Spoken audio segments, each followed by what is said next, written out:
کے مقابلے میں ڈیٹرنٹ ہونے کے اعتبار سے ہمارے پاس صرف ایک شے ہے، اور وہ ہے ہماری ایٹمک صلاحیت، جو خدا داد ہے، معجزانہ طور پر ہمیں ملی ہے، اور ہمیں اس کو ڈیولپ کرنا ہے۔ مطلب سوال نہیں ہے کہ ہم کوئی پسپائی اختیار کریں۔ اس لیے کہ یہ جو لوگ کہتے ہیں کہ صاحب آپ بم بنا سکتے ہیں، بم بنانے کے اوپر کوئی پابندی نہیں ہے، لیکن وہ بم ہوگا کروڈ بم، جو کلین بم کہلاتا ہے۔ وہ کلین بم بغیر ٹیسٹنگ کے ہو ہی نہیں سکتا، لہذا ہم گویا کہ اگر بنائیں گے بھی، جیسا کہ وہ کہتے ہیں کہ بنا سکتے ہیں، لیکن وہ ٹیسٹنگ کے بغیر بن ہی نہیں سکتا کلین بم۔ اس حوالے سے ہمارے لیے ضروری ہے۔ لیکن آج میں اصل میں وہ دوسرا پہلو جو میں نے بیان کیا، جو ابھی آپ کو عبارت پڑھ کر سنائی ہے، کہ ایک تو ہے ہمارے لیے سی ٹی بی ٹی کا مسئلہ ویزاوی بھارت، اور دوسرا پہلو یہ ہے کہ پورے عالم اسلام اور خود اسلام کے خلاف جو یہود اور نصارہ کا گٹھ جوڑ ہے، در حقیقت اس کے مقابلے کے لیے اللہ تعالیٰ نے جو صلاحیت پاکستان کو دی ہے، یہ اس کے لیے بھی ضروری ہے۔ یہی وجہ ذرا یاد کیجئے، جب ہم نے آج سے 1.5 سال پہلے جب دھماکے کیے ہیں ایٹمک، پورے عالم اسلام نے کیسے مسرت کی اور خوشی کی لہر دوڑ گئی تھی، یاد کیجئے۔ کیوں؟ کہ عالم اسلام اپنے آپ کو بے دست و پا سمجھتا ہے۔ عالم اسلام کے پاس یہ نیوکلیئر صلاحیت نہیں ہے، جبکہ اسرائیل جو ہے اسٹاک پائل لے کر بیٹھا ہوا ہے۔ اس نے چاہے آج تک جو ہے دھماکہ نہیں کیا ہے، لیکن اس کے پاس موجود ہے۔ وہ تو امریکہ کی ایک ریاست ہے، تو امریکہ نے اپنے پاس اگر انبار جمع کیے ہوئے تو اسرائیل کے پاس بھی رکھے ہوئے ہیں۔ اس حوالے سے عالم عرب اپنے آپ کو بے دست و پا محسوس کرتا ہے۔ یہی وجہ جھکنے پر مجبور ہوئے۔ سب سے پہلے جو ہے وہ انور سادات صاحب جھکے، پھر یہ کہ اور لوگ جھکے، پھر جو شاہ حسین تھے وہ جھکے، اور یاسر عرفات جھکا۔ باقی یہ کہ شاہ فہد جو ہے وہ تو پہلے سے ان کی جیب میں تھے۔ سارا کا سارا عالم عرب تو جھک چکا ہے۔ شاہ حسن پہلے سے ان کی جیب میں ہے، اسی الجزائر کی فوج ان کے کنٹرول میں ہے۔ باقی تو سارا عالم عرب جو ہے، اور ترکی بھی خود ان کی جیب میں ہے۔ اس حوالے سے یہ جو ہوا کیوں ہوا ہے کہ بے بس ہے، کیا کرے؟ اس کے پاس ایٹمک ہتھیار ہے، ہمارے پاس کچھ نہیں ہے۔ اس پس منظر میں وہ خوشی کے جو شادیانے بجے تھے پورے عالم اسلام میں، اس کے ہماری مبارکبادیں ہمیں ملی تھی عوام کی سطح پر بھی، بلکہ کچھ حکمرانوں نے بھی بات کی تھی۔ اگرچہ اب وہ سارے حکمران سی ٹی بی ٹی پر دستخط کرنے کے لیے تو بے چین ہیں، بالکل آمادہ ہیں، اس لیے کہ وہ سب کے سب جو ہیں امریکہ کے زیر اثر ہیں، امریکہ کی جیب میں ہیں۔ لیکن عوامی سطح پر جو خوشی کی لہر دوڑی تھی اسے یاد کیجئے کہ در حقیقت یہ ہمارے پاس پوری امت مسلمہ کی امانت کی حیثیت رکھتا ہے، یہ جو بھی ہمارے پاس صلاحیت ہے۔ اس اعتبار سے آج میں ذرا ایک علمی مسئلہ آپ کے سامنے حل کرنا چاہتا ہوں۔ میں نے جو آیات آج آپ کو پڑھ کر سنائی ہیں،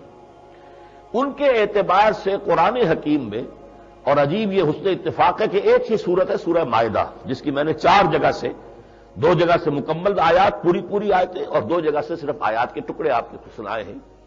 ان سے بظاہر ایک تضاد سامنے آتا ہے۔ وہ تضاد کیا ہے؟ تضاد یہ ہے کہ قرآن مجید آیت نمبر 51 جو پچھلی مرتبہ بھی میں نے بیان کی تھی، اس میں اعلان کر رہا ہے یا ایھا الذین آمنوا لا تتخذوا اليہود والنصارى اولیاء بعضهم اولیاء بعض، اہل ایمان یہودیوں اور عیسائیوں کو اپنا حمایتی اور پشت پناہ اور مددگار مت بنانا، وہ آپس میں ایک دوسرے کے مددگار ہے اور پشت پناہ ہے۔ اور اس پر دھمکی اس انداز کی آئی ہے، کاش کہ ہمارے تمام جو اس وقت حکمران ہیں عالم اسلام کے، وہ اس آیت کے اوپر توجہ کریں۔ بعض ممالک میں تو یہ آیتیں نماز میں پڑھنی بند کر دی گئی ہیں۔ عضو حکم یہ باتیں نہ کرو، یہود اور نصارہ کے بارے میں جو آیتیں قرآن مجید میں آئی ہیں یہ نمازوں میں بھی مت پڑھا کرو۔ جہاں کنٹرول ہے وہاں تو ظاہر بات ہے کہ جو بھی حکم آ جائے گا کہ اس سے جو ہے وہ ہمارے یہ دوست اور ہمارے پشت پناہ اور ہمارے محافظ جو ہے وہ ناراض ہوتے ہیں۔ لیکن اس آیت میں جو دھمکی ہے وَمَن يَتَوَلَّهُم مِّنكُمْ فَهُوَ مِنْهُمْ، تم میں سے جو کوئی بھی ان کے ساتھ دوستی کرے گا، ان کو حمایتی بنائے گا، ان کو پشت پناہ سمجھے گا، وہ انہی میں سے شمار ہوگا، یعنی وہ خود یہودی یا نصرانی شمار ہوگا اللہ تعالیٰ کی نگاہ میں۔ اور فرمایا ان اللہ لا يهدي القوم الظالمین، اللہ ایسے ظالموں کو ہدایت نہیں دیتا۔ لیکن میں اس وقت جو ہے توجہ جو ہے مرکوز کر رہا ہوں اس ٹکڑے پر کہ بعضهم اولیاء بعض، یہ آپس میں ایک دوسرے کے ساتھی ہیں، دوست ہیں، ان کا گٹھ جوڑ ہے۔ جبکہ اسی سورہ مبارکہ میں آیت نمبر 14 میں، آیت نمبر 64 میں اللہ تعالیٰ فرماتا ہے فَأَغْرَيْنَا بَيْنَهُمُ الْعَدَاوَةَ وَالْبَغْضَاءَ إِلَىٰ يَوْمِ الْقِيَامَةِ، ہم نے ان کے مابین قیامت تک کے لیے دشمنی اور بغض جو ہے ڈال دیا ہے۔ پھر دوبارہ دہرایا وَأَلْقَيْنَا بَيْنَهُمُ الْعَدَاوَةَ وَالْبَغْضَاءَ إِلَىٰ يَوْمِ الْقِيَامَةِ، یہ بات تو میں نے بہت دفعہ کہی ہے کہ اہم مضامین قرآن مجید میں 2 دفعہ ضرور آتے ہیں۔ ہم نے ان کے مابین ڈال دی ہے دشمنی اور عداوت اور بغض قیامت تک کے لیے، تو بظاہر تو تضاد ہو گیا۔ بلکہ اسی دوسری بات کی تائید اور ایک بات ہوتی ہے جو آیت نمبر 82 ہے اسی سورہ مبارکہ کی، اس میں فرق کیا گیا ہے کہ نبی اکرم صلی اللہ علیہ وسلم کے زمانے میں جو یہودیوں کا طرز عمل تھا مسلمانوں اور اسلام کے خلاف، وہ انتہائی معاندانہ، انتہائی مخالفانہ، انتہائی دشمنی والا تھا، لیکن اس کے برعکس عیسائیوں کا طرز عمل یہ نہیں تھا، بلکہ اس کے برعکس جو ہے وہ آیت کے الفاظ سن لیجئے، لَتَجِدَنَّ أَشَدَّ النَّاسِ عَدَاوَةً لِلَّذِينَ آمَنُوا، تم پاؤ گے کہ اہل ایمان کی دشمنی میں شدید ترین تمام لوگوں میں سے الیہود والذین اشرکوا، یہودی ہے اور مشرک ہے۔ اور ظاہر بات ہے کہ مکے کے مشرک تھے جو ائمۃ الکفر تھے، سب سے بڑے مخالف وہ بھی تھے اور یہودی تھے، ان کا گٹھ جوڑ تھا حضور صلی اللہ علیہ وسلم کے مقابلے میں۔ تو اہل اسلام اور اسلام کے خلاف، حضور کے اور صحابہ کے خلاف سب سے زیادہ دشمنی میں سخت کون ہے؟ الیہود والذین اشرکوا، یہودی اور مشرک۔ وَلَتَجِدَنَّ أَقْرَبَهُم مَّوَدَّةً لِّلَّذِينَ آمَنُوا الَّذِينَ قَالُوا إِنَّا نَصَارَىٰ، اور تم قریب ترین پاؤ گے محبت کے اعتبار سے اہل ایمان کے ان کو جو کہتے ہیں ہم نصارا ہیں، ہم عیسائی ہیں، گویا کہ وہ تو قریب ترین تھے مسلمانوں کے، وہ تو محبت کرنے والے تھے۔ اس حوالے سے ایک طرز عمل کا فرق فرمایا، ذَلِكَ بِأَنَّ مِنْهُمْ قِسِّيسِينَ وَرُهْبَانًا وَأَنَّهُمْ لَا يَسْتَكْبِرُونَ، اور یہ اس وجہ سے ہے کہ ان میں قسیس بھی ہیں، راہب لوگ ہیں اور بڑے عالم لوگ ہیں، موجود ہیں، درویش ہیں، اور یہ کہ وہ استکبار نہیں کرتے، ان میں گھمنڈ نہیں ہے، جبکہ یہودی علماء میں گھمنڈ تھا اور دنیا پرستی کی انتہا کو پہنچے ہوئے تھے۔ تو یہ طرز عمل مختلف مسلمانوں کے معاملے میں بھی اور آپس میں ان کے اندر دشمنی، قرآن مجید کی سورہ مائدہ 3 مقامات پر یہ بات بیان کر رہی ہے اور ایک مقام پر یہ، اس کی وجہ کیا ہے؟ دیکھیے، جس وقت قرآن نازل ہوا ہے اس وقت صورت یہ تھی کہ ان کے یہودیوں اور عیسائیوں کے درمیان شدید ترین دشمنی تھی اور نفرت تھی۔ تو 3 مقامات پر جو صورت آئی ہے وہ اس وقت کی صورتحال کو ڈپکٹ کر رہی ہے، لیکن ایک آیت جو 51 نمبر کی آیت جو ہے یہ ہے پیشن گوئی، یہ آج کے حالات میں جو صورتحال پیدا ہو چکی ہے اس کا ذکر کر رہی ہے کہ ایک وقت آئے گا کہ یہ یہودی اور عیسائی آپس میں گٹھ جوڑ کر لیں گے، ان کا متحدہ محاذ ہوگا اسلام کے اور مسلمانوں کے خلاف۔ یہ ہے در حقیقت جو آیت نمبر 51 کا۔ اس حوالے سے میں تاریخی طور پر تھوڑا سا جائزہ اور تجزیہ آپ کے سامنے رکھنا چاہتا ہوں کہ یہ 2000 سال جو ہوئے ہیں، اس لیے کہ اب 3rd ملینیم شروع ہو چکا عیسائیت کا، تو گویا کہ 2000 سال مکمل ہو گئے اس کی تاریخ کو۔ اس تاریخ کے دوران یہودیوں اور عیسائیوں کے درمیان جو تعلقات رہے ہیں اس کے کیا اپس اینڈ ڈاؤنز آئے ہیں، اس کے کیا ادوار ہیں، نوٹ کیجئے۔ پہلی صدی عیسوی، خاص طور پر اس کا 3/4 جو ہے سن 70 عیسوی تک معاملہ کیا تھا کہ سلطنت روم کا اقتدار تھا، اور سلطنت روما بت پرست تھی، اور سلطنت روما جو ہے یہودیوں اور عیسائیوں دونوں کی یکساں مخالف تھی، تو دونوں پر تشدد موجود تھا۔ پھر یہ کہ عیسائیوں پر خاص طور پر حضرت عیسیٰ کے ماننے والوں پر یہودیوں کا بہت تشدد تھا، اس لیے کہ وہ یہ سمجھتے تھے کہ انہوں نے ہمیں چھوڑ کر ایک نیا دین ایجاد کر لیا ہے۔ حالانکہ حضرت مسیح جب تک دنیا میں رہے، ڈاکٹر مائیکل ہارٹ کی یہ شہادت ہے کہ اس وقت تک اس عیسائیت کو ایک علیحدہ مذہب کی حیثیت سے کوئی تسلیم نہیں کرتا تھا، وہ یہودیت ہی کا ایک فرقہ تھا، لیکن بالکل ایسے سمجھیں کہ یہودی ایسے ہی سمجھتے تھے جیسے ہم قادیانیوں کو سمجھتے ہیں، اس لیے کہ قادیانیوں نے اگرچہ وہ کہتے ہیں ہم مسلمان ہیں، لیکن یہ کہ انہوں نے ایک نئے نبی کو مان لیا تو ہم نے کہا کہ وہ کافر ہو گئے، وہ ہمارے دائرے سے خارج ہو گئے۔ یہی معاملہ یہودیوں کا تھا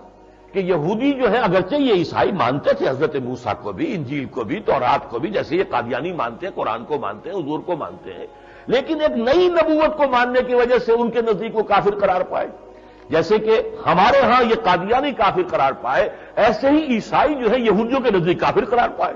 لہذا ان پر عیسائیوں پر جو ہے یہودیوں کا تشدد بھی تھا، اور پھر یہ کہ ان میں باہمی تبقلی شروع ہو چکی تھی۔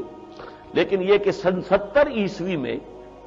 جبکہ ٹائٹس رومی جنرل نے، یہودیوں نے ایک بغاوت کی تھی اس رومن امپائر کے خلاف، جس کے نتیجے میں پھر زبردست قتل عام ہوا۔ ایک دن میں 1,33,000 یہودی اس رومن جنرل ٹائٹس نے قتل کیے، اور وہ جو ہیکل سلیمانی دوبارہ بنایا گیا تھا جسے 2nd ٹیمپل کہتے تھے، اسے گرا کر زمین میں اس کے برابر کر دیا۔ آج تک وہ گرا پڑا ہوا ہے، سن 70 عیسوی، اور اب یہ 2000 عیسوی آ گیا ہے، یعنی سمجھیے کہ 1923 برس ہو چکے ہیں، 1930 برس کہ ان کا خانہ کعبہ جو ہے، ان کے لیے تو وہ مقام بالکل ایسے ہی ہے جیسے ہمارے لیے خانہ کعبہ ہے، ان کا مرکز ان کا دینی مرکز، ان کا روحانی مرکز جو ہے وہ گرا پڑا ہوا ہیکل سلیمان،